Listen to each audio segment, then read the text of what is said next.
So, hi, my name is Genaro Bugarin. I'm a member of the steering committee of the California Alliance for Community Energy. Please be aware that we plan to publish today's talk and that there's a Q&A session next week. So please remember to plan for that. So next Thursday, the 2nd, the discussion continues, and those are not recorded.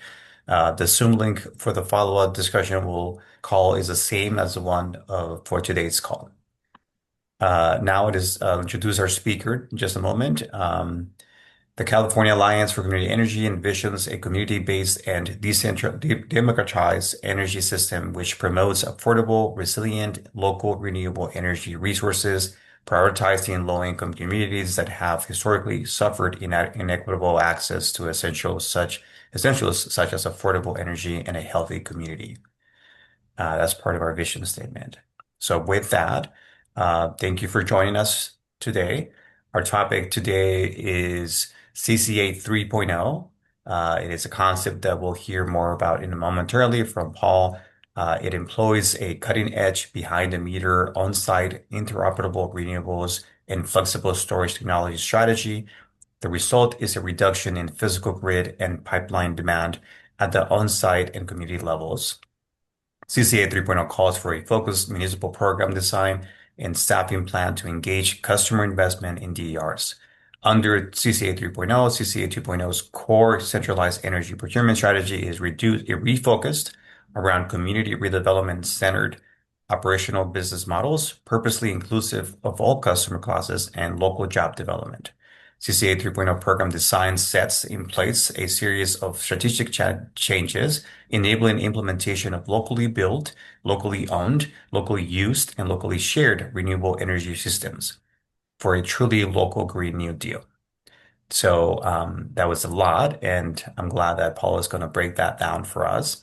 So Paul is the founder and president of Local Power, has over 30 years of success developing a new energy program that allows communities to become energy independent and sustainable, saving Americans billions of dollars and causing many gigawatts of new renewable energy developments and resulting in record greenhouse gas reductions. Featured in dozens of publications from Bloomberg to Fast Company, quoted widely in hundreds of news outlets from the Wall Street Journal to the New York Times. His focus is on numerous academic studies from MIT and Cambridge University Press. Fenn is widely recognized for multiple innovations in energy policy, law, and finance, data analysis, program design, and engineering. A lot more accolades that I can probably go on to speak about, but in the interest of time and to allow for a healthy discussion around these topics, I'd rather pass it to you, Paul, to kick us off on your presentation, followed by a Q&A. So with that, I'll pass it to you. Thank you. Henaro, thank you. It's a pleasure to be here, and thanks for the introduction. So I've got a slides. You can see the slide here, everybody? Yes. Great. So this is about probably like hopefully I get this done in 30 minutes. Would that be okay, Henaro, as far as the timing? I think 30 minutes will be sufficient, no more than that. And remember that we also have the follow-up discussion next week where we can get into more details. But ideally, everyone takes the essence of your presentation in the 30 minutes. Yes. Great. Okay. So we've called this a local Green New Deal. That's what we're doing in Ithaca. That's what the city of Ithaca, New York, kind of calls it. It has different names, but you just heard the background. I've been involved in aggregation from the first days in Massachusetts to writing the bill in California, developing the green bonds, and then developing the idea of of CCAs that build renewable energy, which is something that has really California has really achieved in a way that no one else has. So we call that 2.0. 3.0 is really focused on how do you move from the 2.0 step of building a renewable supply to the next step, which is deliberately attacking your energy supply requirements through DER development. How do you make that leap, the final leap that would really never happen in California? I mean, there are a lot of pilot programs. the VPP pilot and stuff like that. But as far as core business model, California has just not done that. And no one else has done it either. So we're just sort of like trying to learn the lessons from the successes and failures there to focus on this fact on the right here, which is, a lot of people in the carbon discussion look at this pie chart on the left and they debate about it. But if you look at the one on the right, you can see, energy 73.2% of all emissions across the board. If you add to that waste 3.5%, basically you're over three-quarters of all emissions coming from. Look at this in here. They're getting ready to put the.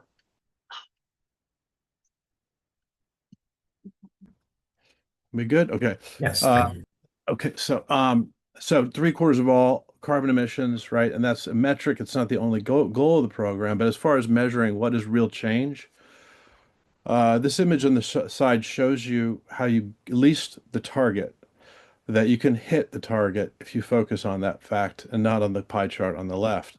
And so as far as like seeing what real change looks like, um, the model is focused on the meter side of the equation rather than centralized generation. The interoperable connectability of virtually all energy sources that is becoming a reality, a technological reality, whether that be bidirectional vehicle charging or microgrids or nanogrids or geothermal loops or microdistricts, uh, obviously powered with on-site renewables, but also on the bottom there, the potential for hydrogen production and local use.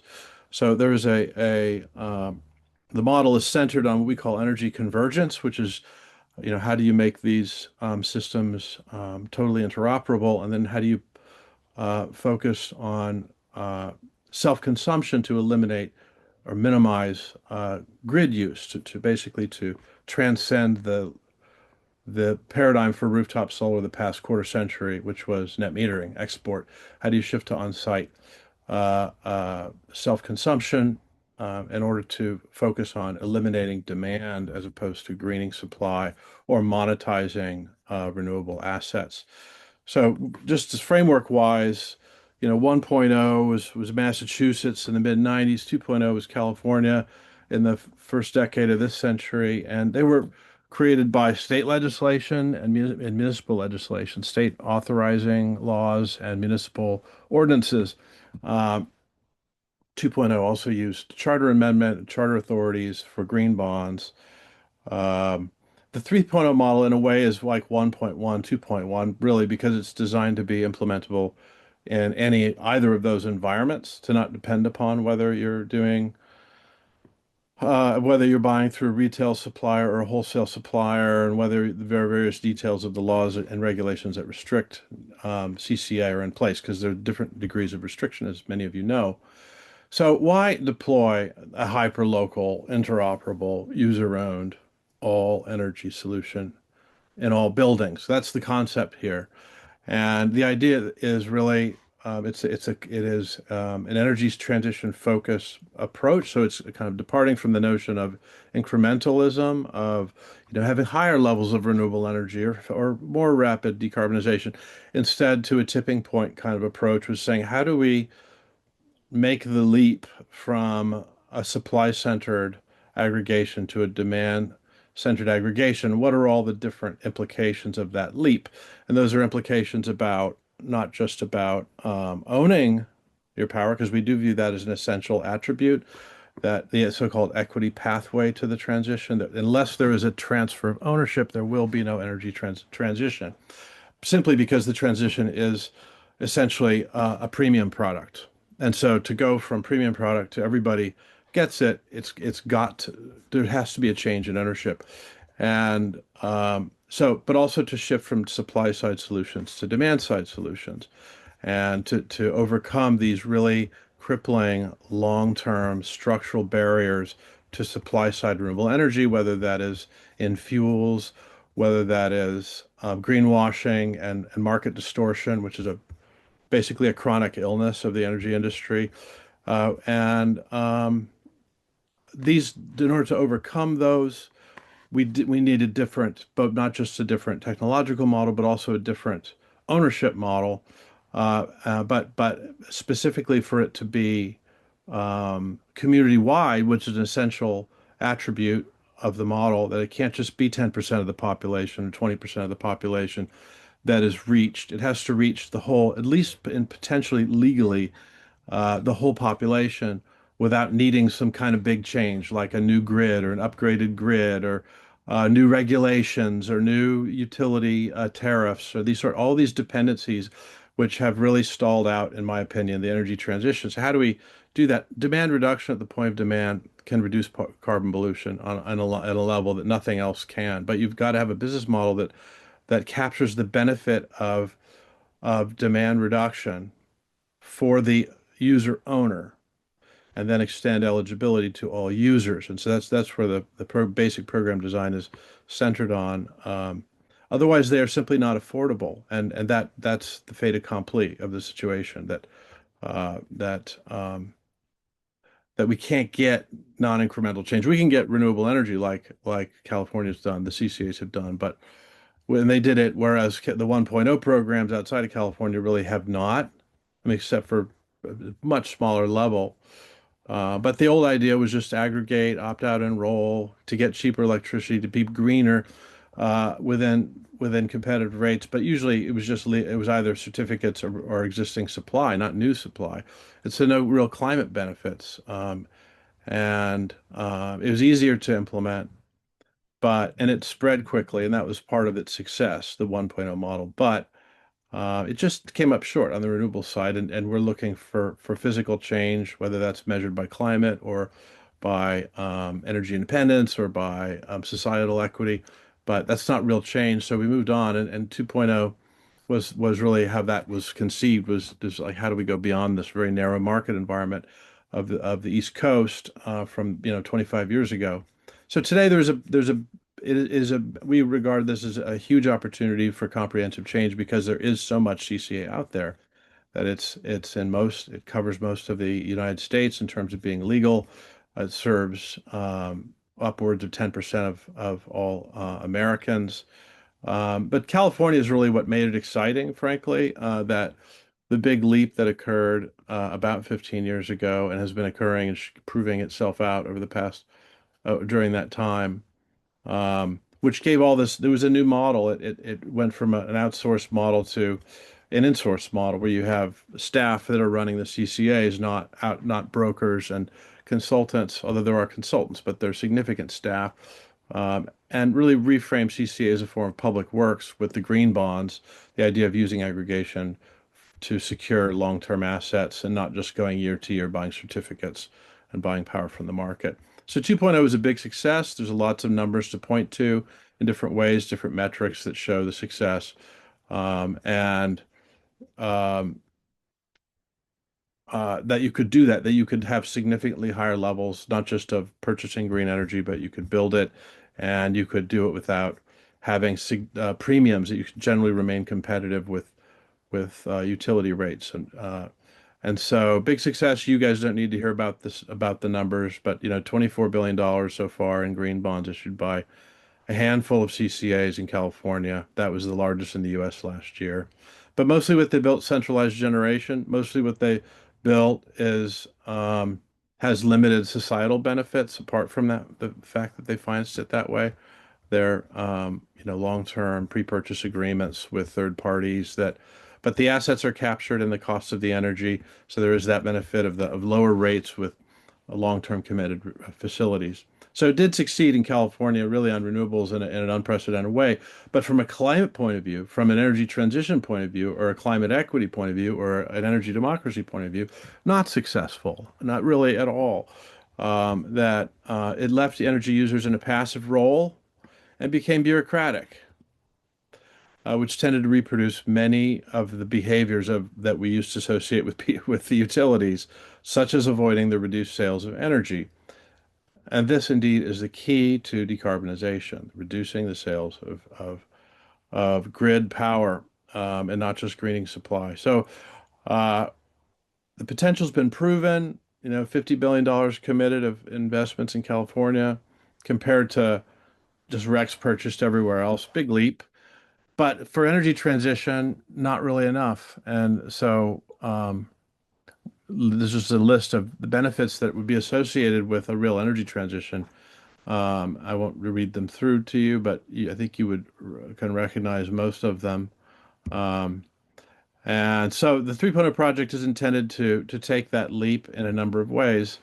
Uh, it's and specifically, it's it's designed to basically to bring the control that CCA offers, but which currently is run by joint powers agencies, uh, far from the people, but could be made into a major resource and platform for energy democracy, um, to meet local sustainability goals that many cities have, and to meet state goals, obviously, as well, but to exceed them, many cities have better goals, uh, and capturing local benefits to the community, like local job development, local economic development, and then make CCAs a more effective organizer of funding capacity for projects under municipal management, and the opportunity for real change from increasing the leverage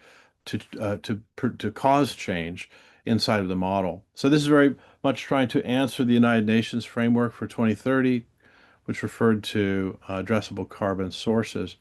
Um, it was a call to have proven pathways to energy transition by 2030, and so we're trying to answer that with a climate change sort of metric oriented model, but also to kind of have a pause and look at uh, what the progress that's been made for the past 25 years, but also what it was not made as climate change got worse, as all the energy crises got worse, the wars, everything else got worse. We have 5% of U.S. buildings have rooftop solar today.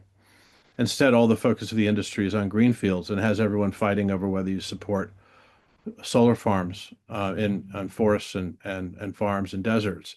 The high voltage transmission system is congested, and so you've had this kind of centralization illness in the industry that has caused quite a bit of delay in terms of really using the power of CCA.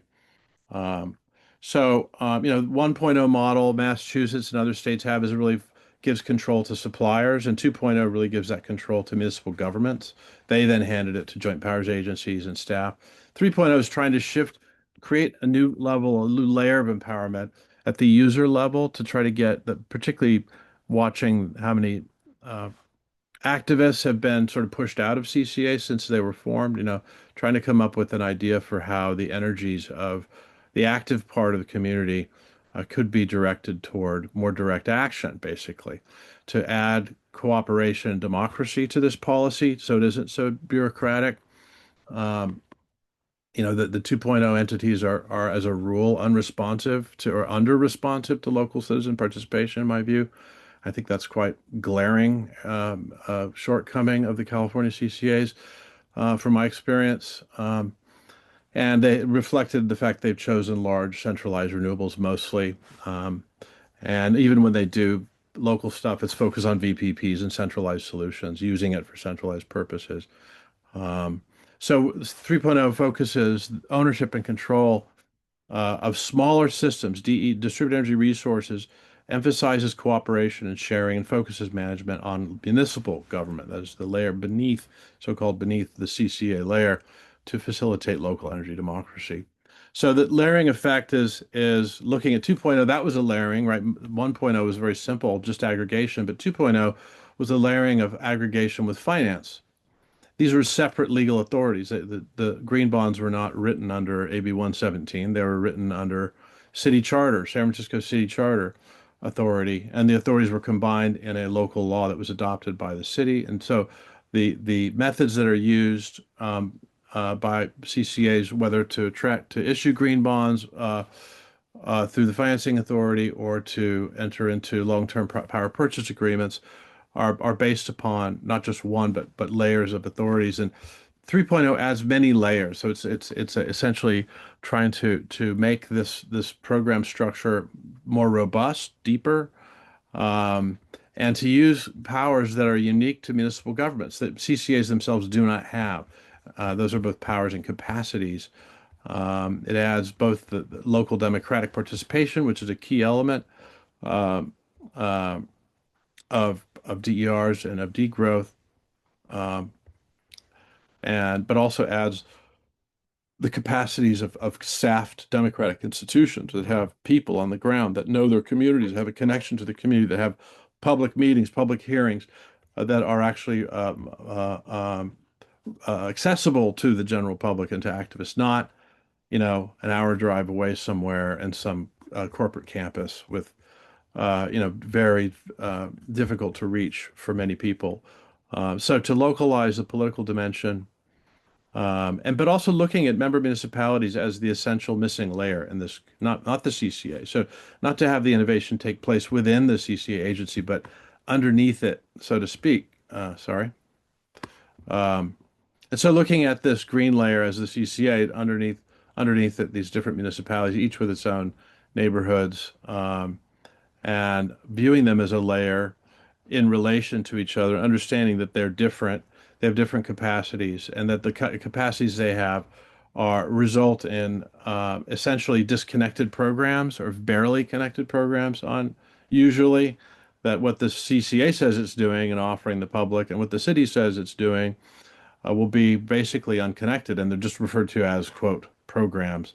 And it produces this incredibly poor environment for end users, for consumers to make decisions and adopt changes in their energy use. It's ineffective. So viewing the CCA as a layer of authorities, viewing the city government as a layer of authorities, which have to be both in some cases reactivated as authorities, and then repurposed, redefined, reformed into specific sort of agendas to enable this translation from on the left there, what the CCA has in its tool bag to what the city has in its tool bag that are recombined into an assembly of tools that are then presented to the end user as concepts for their home, like why you can have a certain kind of on-site power, why you can have a microgrid or can't have a microgrid, why you can have a thermal loop or not.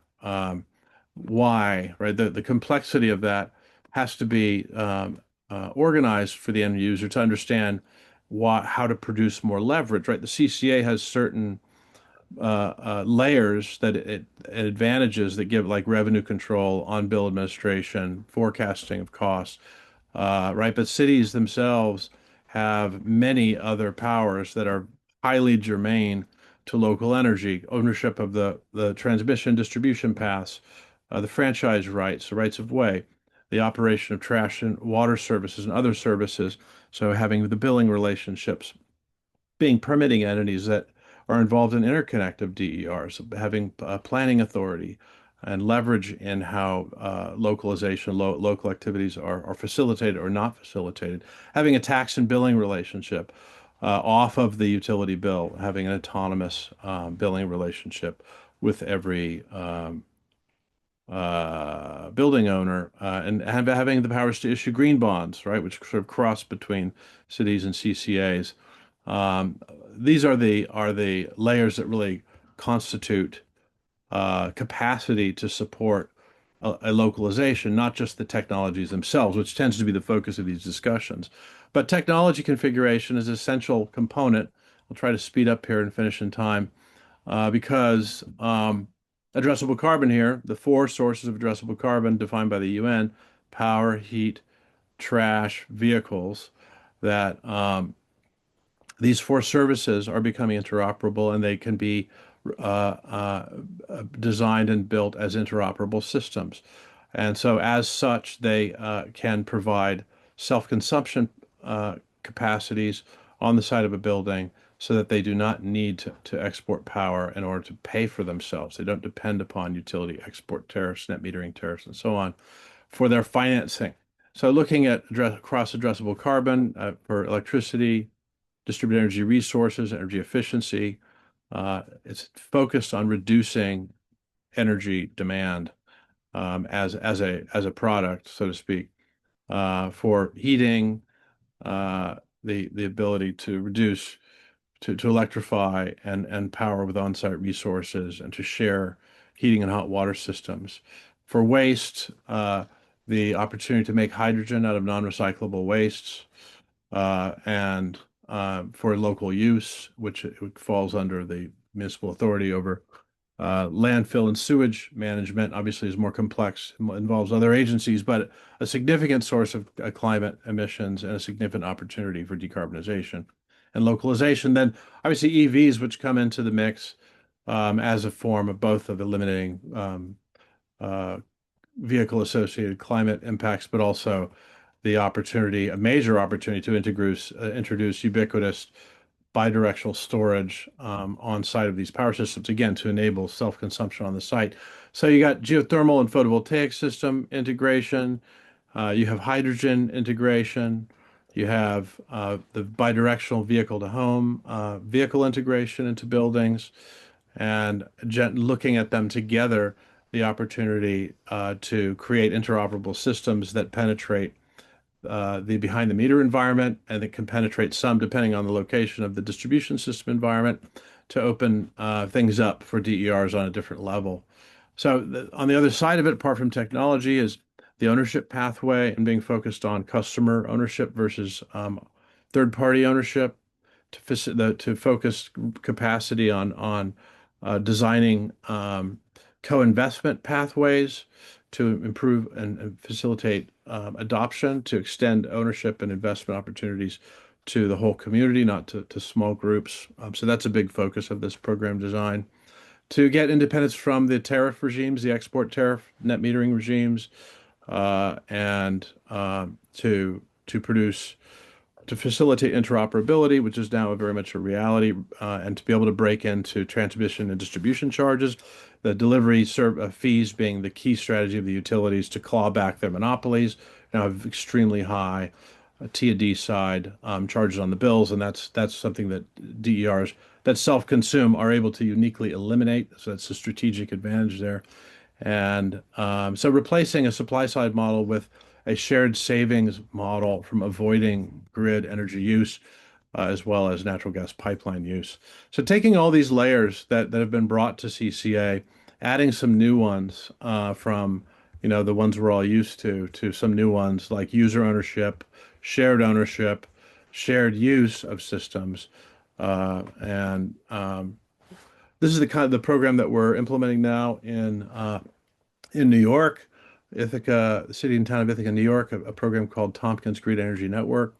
We've been we're approved as a CCA administrator in New York, and got an implementation plan approved, and we've had local laws adopted by the city and town to form this new CCA that is focused on reducing or eliminating grid electricity, pipeline gas, and gasoline bills to create real asset ownership and to create local jobs. So the idea is a citywide decarbonization of all energy uses, not just buildings, but centered around buildings. And I think I'll stop there and open it up to questions. Thank you for watching this presentation from the California Alliance for Community Energy. This concludes the published portion of our monthly call. If you would like to participate in our monthly calls, including Q&A, please consider joining the California Alliance for Community Energy. For more information, you can see our website at cacommunityenergy.org/apply.